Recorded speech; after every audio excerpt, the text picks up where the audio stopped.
Hello, Mrs. B here, and I am going to read this story called The Wind and the Dwarves. Today is July 15th. There's my little mama kitty under the table if you can see her. Oh, yeah, there she goes. Okay, so this is a book that I've had forever since I was a little girl. And this is, again, called The Wind and the Dwarfs by Max Odorf and Louis M. Savary, illustrated by Patricia Collins. It's a St. Mary's College Press out of Winona, Minnesota.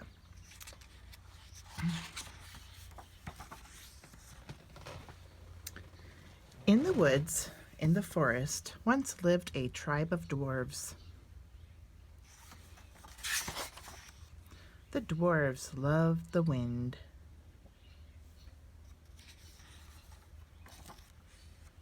They talked to the wind as a friend.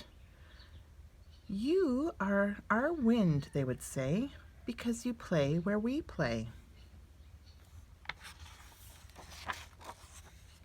And you dance where we dance. And you run with us when we race." They always knew when the wind was happy, for it would sweep by the village. And their fires would swirl, and their huts would sway, and the trees in the forest would whistle and rustle.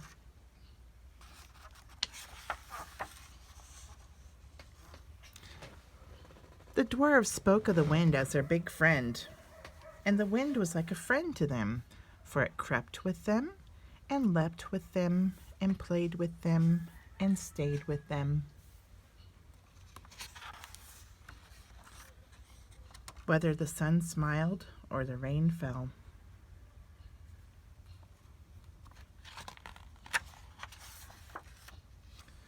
The wind always stayed with the dwarfs because of something that happened long ago. On a summer's evening, the dwarfs were given a choice. They could have all the gold and silver they wanted, all the milk and honey, all the candy and raisins. Or they could have the wind. That was their choice.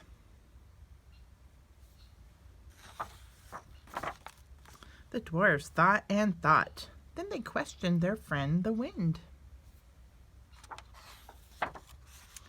"Where do you come from?" the dwarfs asked the wind.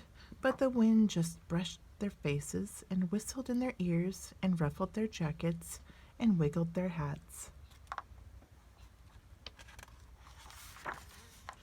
"Where do you go?" the dwarfs asked the wind.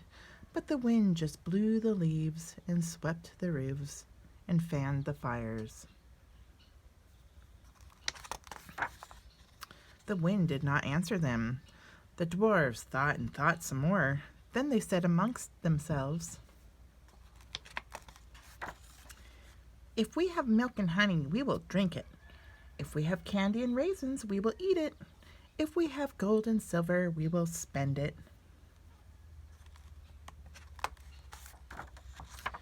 But if we have the wind, we will always have our friend. He will always help us and play with us. He will always sing and stay with us."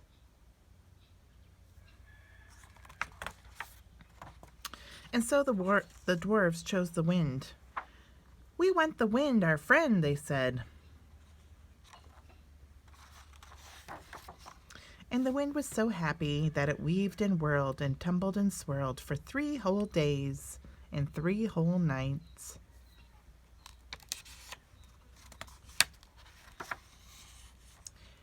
And if you ask the dwarves today where the wind comes from, they will say, "When we walk, the wind is with us.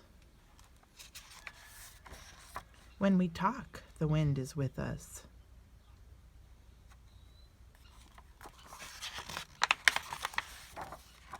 The wind is all around us."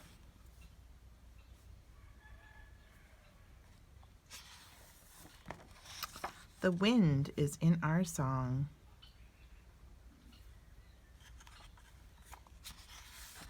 The end. All right, you guys. Until next time. Signing off.